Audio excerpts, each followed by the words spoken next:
Coucou les amis, j'espère que vous allez bien. Plusieurs choses à vous dire. Alors, tout d'abord, au niveau de la vidéo que je vous ai faite pour la promotion, pour comment dire, pour les consultations à 30 euros, sachez que cette offre prendra fin samedi à 18 heures. Je précise, samedi à 18 heures, cette offre prend fin. D'accord. Les personnes qui souhaitent s'inscrire, je vous engage à le faire vite sur la vidéo YouTube, de me contacter là dans les commentaires en me disant que vous êtes intéressés. Les personnes, il y a une ou deux personnes qui m'ont contacté, que j'ai mêlé, qui ne m'ont toujours pas répondu. Il y en a deux, hein. Je vous engage donc à me répondre rapidement parce que samedi 18h, cette offre n'aura plus cours. Ça, c'est le premier point. Qu'est-ce que j'ai en prévision? En prévision, je vais vous faire une petite vidéo multi-questions. Une petite vidéo multi-questions. Alors, je vais vous faire un petit teaser de la vidéo et c'est pareil en commentaire, mettez-moi votre prénom et la question que vous souhaitez me poser et puis ça permettra de vous répondre dans la vidéo de tirage que je ferai, d'accord. Quoi d'autre? Oui, en prévision également, je vais vous faire une vidéo Feng Shui sur comment booster sa zone argent dans la maison. Je vais vous faire également, je vous ai dit que je vous ferai un petit cadeau, j'ai décidé de vous faire un petit cadeau tous les mois. Alors préparez-vous, le prochain cadeau au mois de juin, et bien pour chaque personne qui m'amènera une amie ou un ami, d'accord, en consultation, eh bien, vous me ferez une capture d'écran du paiement de consultation de votre ami, de l'ami que vous allez recommander, et vous, qui m'amenez cet ami, eh bien, vous aurez une voyance offerte, d'accord. Quant à la personne amie, voilà, il faudra, je vous dis, qu'elle me fasse une capture, que vous me fassiez avec elle une capture d'écran de sa prise de rendez-vous, de son règlement de consultation. Voilà. On en reparlera le moment venu au mois de juin. Alors, j'avais dit que je vous ferai une petite vidéo coaching là sur booster sa confiance en soi. Alors, comment booster sa confiance en soi et la confiance en soi. La confiance en soi, elle est nécessaire pour chacun et chacune de nous, pour notre équilibre, pour se sentir bien, pour être heureux.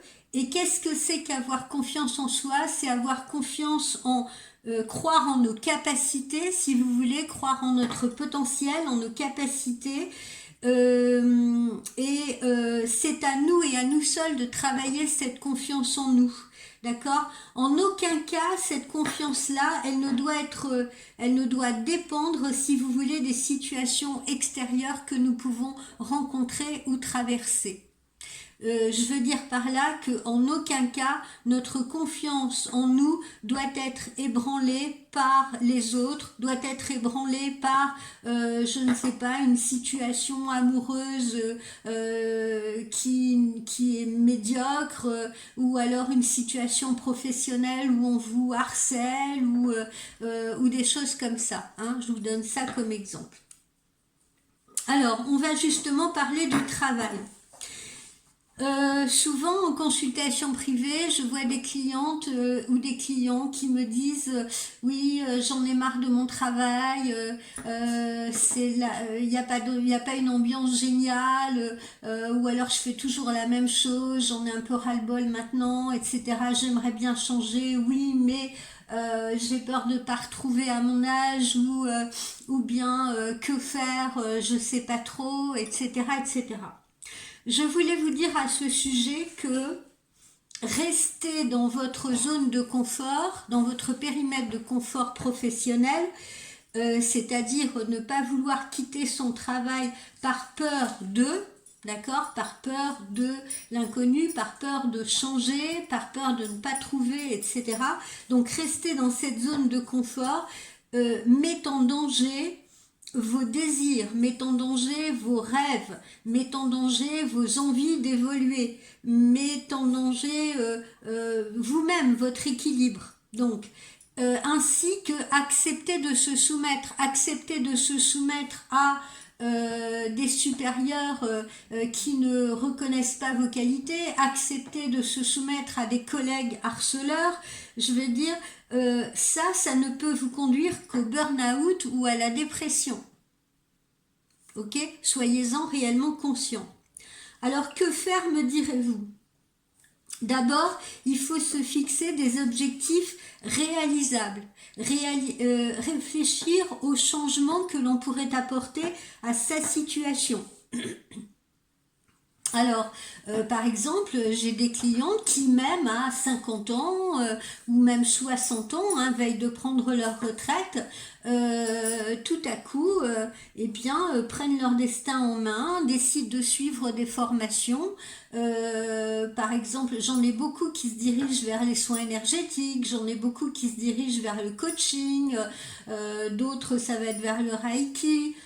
Il y en a qui veulent se diriger vers l'aide à la personne.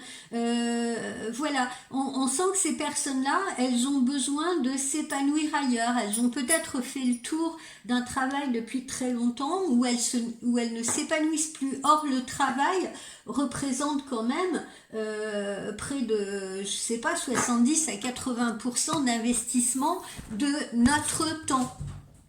Excusez-moi, il y a un de mes chats qui vient de passer devant l'écran. À 70 ou 80% de notre temps, d'accord? Donc c'est pas rien.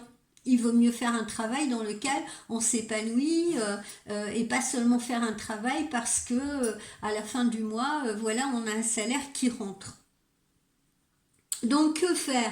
Eh bien donc se fixer des objectifs, réfléchir à des changements possibles, envisager justement les formations qu'on pourrait suivre, réfléchir à ce qu'on a envie de faire, à ce qui nous ferait plaisir, à ce qui nous épanouirait. Ce qu'on peut faire aussi, c'est demander un rendez-vous avec son supérieur pour s'exprimer sur la situation, d'accord? Pas s'exprimer. Alors un chef d'entreprise va rarement vous écouter si vous arrivez juste pour vous plaindre d'eux. D'accord? Vous dire oui mais ma collègue ou mes collègues ils ont fait ci, ils ont fait ça, ils me parlent comme ci, ils me parlent comme ça, etc. Ça c'est très très mauvais. Un chef d'entreprise il ne va pas vous écouter si vous l'abordez comme ça.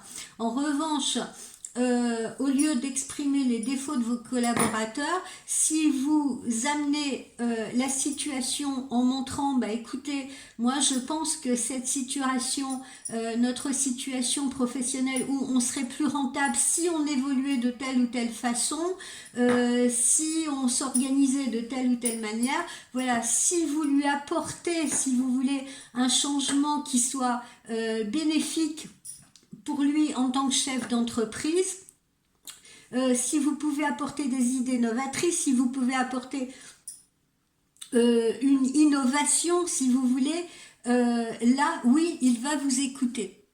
D'accord? Donc, il faut toujours étayer, bien réfléchir à la communication qu'on va avoir avec ses supérieurs et ne pas se contenter de taper sur les collègues, si vous voulez, mais apporter des éléments clés, vous voyez, sur lesquels on va pouvoir réfléchir ensemble, voilà, ou apporter des éléments clés qui vont prouver à notre supérieur hiérarchique que par exemple là on s'est engagé dans une mauvaise voie qui n'est pas du tout productive pour personne. Ensuite, si vous n'êtes pas écouté, que ce soit par les collègues, les collaborateurs, les supérieurs, si vous sentez que vous n'êtes pas écouté, eh bien, quittez ce travail et quittez ce travail sans hésiter. parce que dans un travail, il faut réellement avoir l'impression d'être utile, il faut avoir l'impression d'être apprécié et il faut surtout ressentir qu'on s'y épanouit, d'accord? Donc ne pas hésiter à le quitter. Alors je vous dis pas de le quitter comme ça du jour au lendemain, mais vous pouvez assurer vos arrières, essayer de regarder justement ailleurs. Qu'est-ce qu'il y aurait comme opportunité pour vous, quelle formation vous pourriez suivre, voilà ce que vous pourriez envisager de faire par rapport à vos goûts, à vos envies, à votre potentiel justement. Et évidemment ça nous ramène à l'idée principale qui est croire en ses capacités, parce que quel que soit le travail, si vous ne croyez pas, si vous ne vous sentez pas capable, si vous ne croyez pas en votre potentiel, vous allez vous fermer tout seul et toute seule toutes les portes.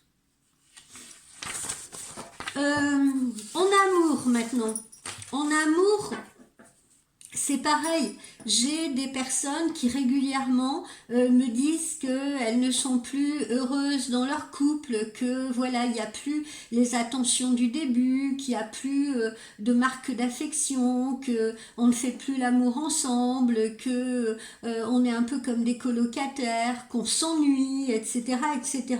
Voilà. Et c'est pareil que pour le travail. Souvent, les couples restent également dans leur zone de confort, par peur de tout balayer, par peur de quitter, par peur du changement, par peur de l'inconnu. Alors on se retranche, certains se retranchent derrière les enfants en disant « Ah oui, mais moi je préfère ne pas partir à cause des enfants ou tant que les enfants sont encore sous mon toit, etc. » Mais ce que, encore une fois, je l'ai déjà expliqué, ce que vous ne comprenez pas, c'est que les enfants ne sont pas dupes et que les enfants, vous les éduquez de manière à les construire, à ce qu'ils se construisent après, justement comme les futurs adultes qu'ils seront. Si vos enfants vous voient en couple, sans geste tactile vis-à-vis de l'autre, sans amour, simplement avec des disputes, avec des conflits, avec des tensions, etc., vous allez leur apprendre que l'amour, c'est ça. C'est de s'ignorer, c'est de se disputer, c'est de ne pas se toucher, c'est de ne pas se comprendre et c'est de ne pas communiquer. Est-ce que c'est réellement ça que vous avez envie de donner comme exemple de construction à vos enfants? Réfléchissez à cela, s'il vous plaît, parce que je me heurte en consultation à ce genre de d'exemple là au quotidien. J'ai également des clientes qui sont là à stalker leur compagnon sur WhatsApp pour voir quand est-ce qu'il est en ligne, pas en ligne, quand est-ce qu'il se connecte, quand est-ce qu'il se déconnecte, à attendre leurs messages, à attendre leurs textos, etc., etc., et qui vraiment se rendent malades. Se rendent malheureuses, je veux dire, dès lors que leur copain, leur compagnon, voilà, ne leur a pas envoyé de messages pendant 1 ou 2 jours, ou les a ignorés, ou s'est connecté sur WhatsApp et ne leur parle pas, etc., etc. Ne faites pas cessez de faire votre vie en fonction de l'autre. Faites votre vie avant tout pour vous. Parce qu'on ne peut pas être dans cette dépendance affective, on ne peut pas être dans cette codépendance. C'est totalement asphyxiant, ça empêche d'évoluer, c'est terrible, c'est même terrifiant comme situation.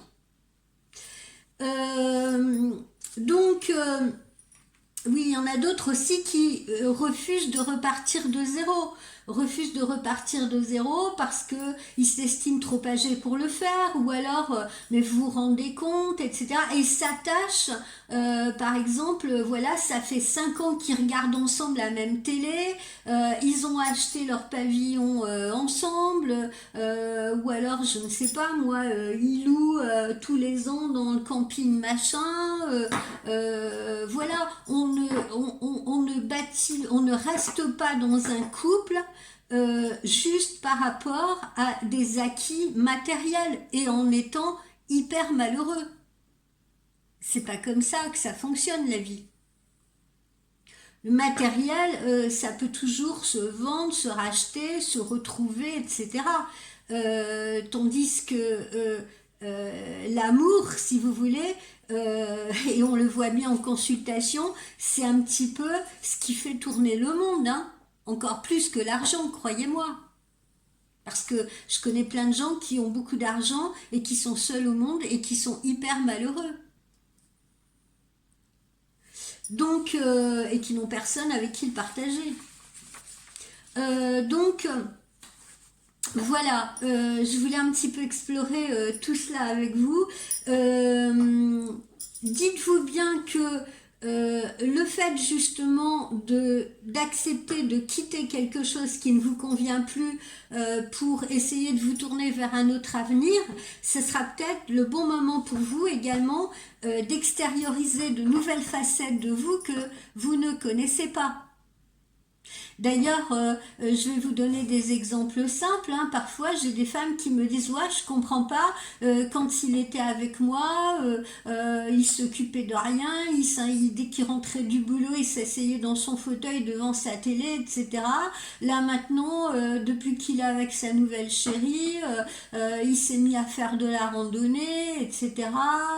Il l'aide à cuisiner, et moi, je comprends pas pourquoi il le faisait pas avec moi. » Eh bien, peut-être justement qu'il est temps pour vous de vous rendre compte que c'est aussi des affaires de feeling et de personnalité, et c'est aussi des façons de faire, justement. Peut-être que vous ne lui donniez pas l'occasion de faire ça. Peut-être que vous vouliez tout contrôler dans la maison et que vous ne lui laissiez pas non plus l'espace nécessaire de montrer ce qu'il savait faire ou ce qu'elle savait faire, parce que c'est valable aussi pour les hommes qui veulent tout contrôler.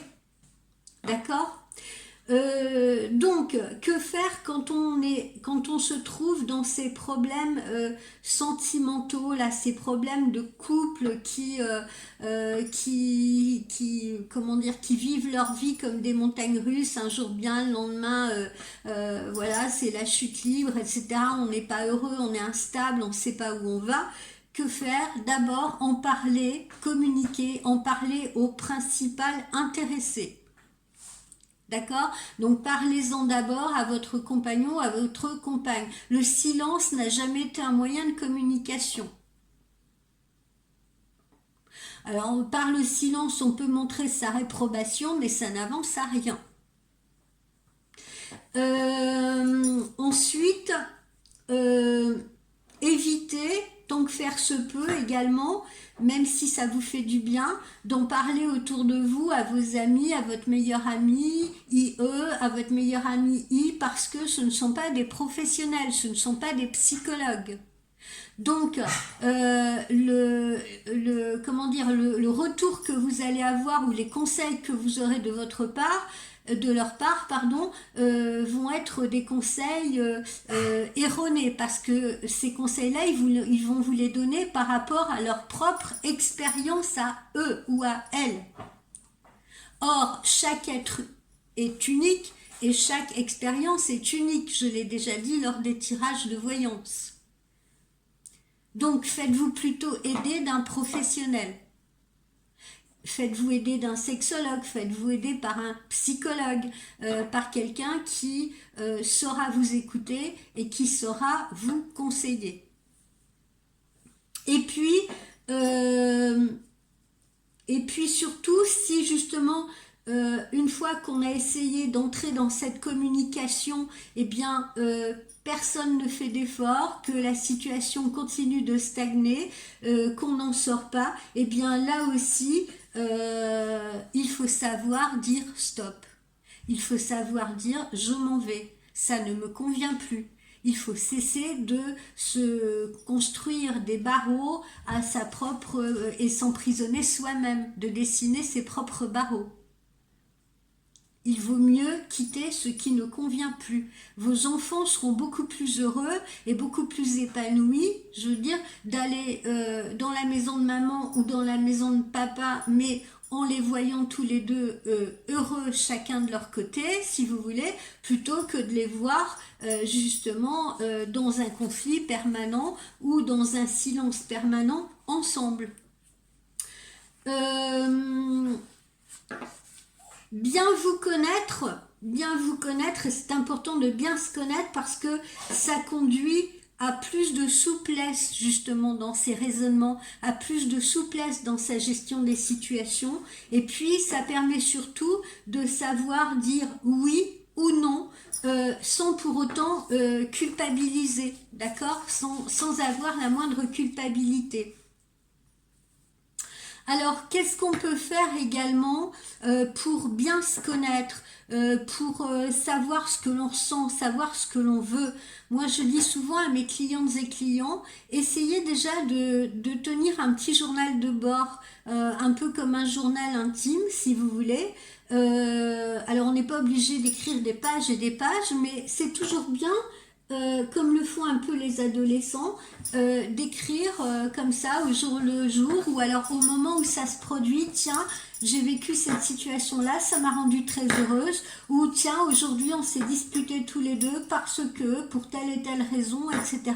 D'accord? Écrivez juste ces quelques lignes comme ça au quotidien, et puis laissez-les de côté, d'accord? Si vous écrivez le lendemain, ne relisez pas ce que vous avez écrit la veille tout de suite. Prenez un temps de recul par rapport à ça. Relisez au bout de 8 jours, relisez au bout de 15 jours, relisez au bout d'un mois. Prenez une certaine distance par rapport à cette écriture et vous constaterez que vous regardez les choses avec une autre perspective, avec un autre angle, et c'est ça qui est important parfois. Quand vous essayez de réparer quelque chose, ou quand vous essayez de, voyez, mettons, des fois de rentrer un truc et tout, ça fonctionne pas, bon bah on essaye d'une autre façon, on tourne l'objet, on essaye de l'autre côté, etc. Il faut faire pareil avec sa situation. Voir les choses sous un autre angle, sous une autre perspective, et tenir un journal, quand vous le relirez au bout de 8 jours ou 15 jours ou un mois, si vous voulez, eh bien vous allez comprendre que certaines choses n'étaient pas si dramatiques que ça, ou bien que la situation justement elle n'évolue pas, qu'on est en train de stagner. Ça vous permettra de prendre la distance nécessaire pour regarder les choses sous un autre angle et pour décider justement de la façon dont on pourrait regarder les choses, de la façon dont on pourrait gérer la situation justement pour passer à autre chose ou pour voir les choses différemment. Ce qui est bon pour la confiance en soi aussi, c'est d'agir pour les autres. Agir pour les autres, non pas pour avoir, non pas pour l'ego, non pas pour avoir un retour des autres, mais simplement pour rendre d'autres personnes heureuses, parce que là, ça vous rendra fier de vous. Alors, ça peut être des petites choses, ça peut être travailler comme bénévole quelque part, aller un peu donner de son temps comme bénévole quelque part dans une association, dans un refuge pour animaux, aider sa voisine qui est une vieille mamie qui marche mal, qui n'est pas véhiculée, peut-être l'aider de temps en temps à aller lui faire ses courses, etc. Parce que cette personne-là, vous allez la voir s'illuminer, vous allez la voir, vous voyez ce que je veux dire, se décharger de quelque chose et vous allez la rendre heureuse. Et ça va être très bon pour votre confiance en vous.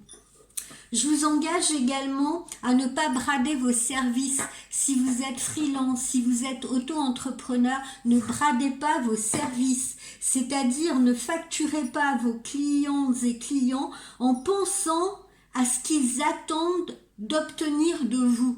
D'accord? Parce que à ce moment-là, vous avez des gens qui vont être honnêtes, vous allez avoir des devis à faire à d'autres personnes qui vont profiter de vous. Donc non, ne faites pas vos devis, ne faites pas vos factures en fonction de ce que les gens à qui vous facturez s'attendent à obtenir de vous, mais plutôt en fonction simplement de votre potentiel et du travail que vous savez leur fournir, d'accord? C'est-à-dire vous allez vous dire, je leur facture temps parce que je sais qu'ils vont être contents de mon travail et que mon travail sera bien fait. Ça, c'est faire preuve de confiance en soi. D'accord? Et on ne prend pas n'importe quoi parce qu'on a besoin d'argent. Bon, je sais, parfois ça peut arriver, mais on évite ça, je veux dire.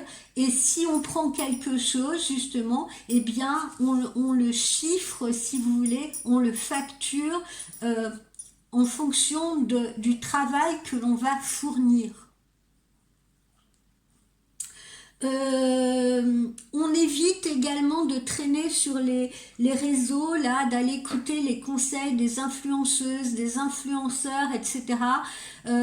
Parce que on n'a pas besoin d'être influencé. Si on a confiance en soi, je veux dire, on n'a pas besoin de l'influence des autres pour vous dire vous devez faire ci comme ça, vous devez faire ça comme ça, vous devez vous habiller comme ça, vous devez vous maquiller comme ça, c'est bien de vous coiffer comme ça. Voilà. Non, ça, ce n'est pas faire preuve de personnalité. Donc, évitez, s'il vous plaît, ce genre de choses. Évitez également d'aller éplucher le Facebook de votre ex, etc., pour aller voir ce qu'il est en train de faire avec sa nouvelle nana, à quoi elle ressemble, etc., parce que ça vous met dans une position où vous allez vous comparer à cette personne. Or, vous devriez être plutôt confiante dans ce que vous savez apporter à quelqu'un.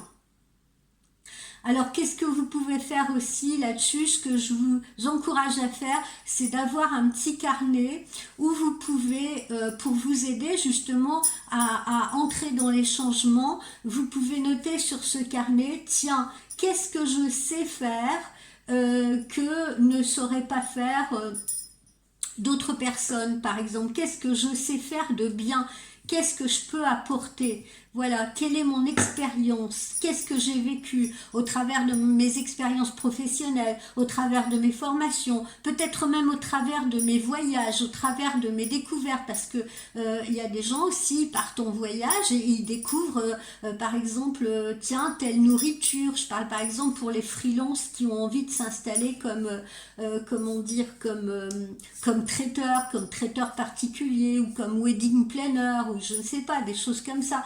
Et ben peut-être que en allant au cours de leur voyage, ils ont peut-être vu d'autres cérémonies, ils ont peut-être vu d'autres façons de décorer, d'utiliser la décoration dans les habitats, d'utiliser des fleurs, d'utiliser des plantes, des plats qui se préparaient différemment en utilisant des épices différents. Voilà. Donc faites un espèce de petit bilan, si vous voulez, de compétences, de vos propres compétences. Quels sont vos acquis, quelles sont vos expériences, qu'est-ce que vous auriez envie d'apporter, qu'est-ce que vous auriez envie de donner, qu'est-ce qui vous ferait plaisir. Voilà. Et ce petit bilan de compétences va peut-être justement pouvoir vous permettre, vous aider à vous rendre compte que vous avez un